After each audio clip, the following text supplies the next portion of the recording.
Quando eu verificar que tudo está perdido, que a obra não vale nada de nada, arrumo minhas trouxas e boto-me fora daqui. Meus amigos, vocês estão sabendo da grande novidade? Novidade. Não acredito. Tá rolando pela cidade toda.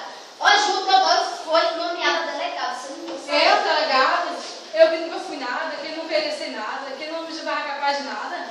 Mas, João, um cargo tão interessante como esse, você não quer ser? Não, ser delegado numa cidade assim dessa é coisa seríssima.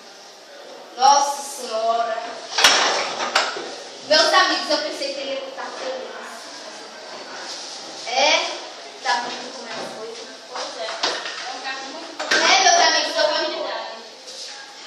Vocês ficam aí batendo papinho de vocês. João, pra onde ele vai? Nossa, tão cedo, de armas e bagagem. Percebi que estava que chegou ao fim. Mas como? Agora que está delegado? Por isso mesmo. Pegue João Teodoro. Chega, delegado. Eu não moro. Adeus.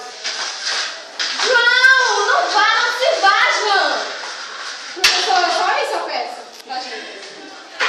Cidades mortas? Então, o nosso tema foi cidades mortas.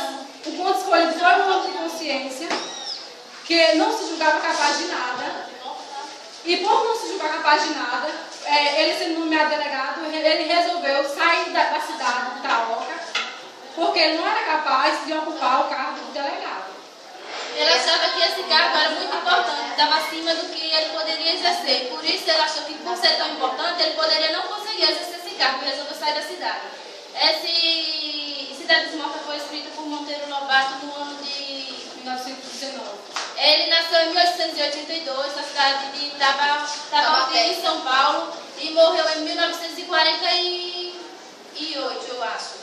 Ele foi um dos grandes influentes. Ele participou de movimentações sobre o petróleo, os minérios de ferro.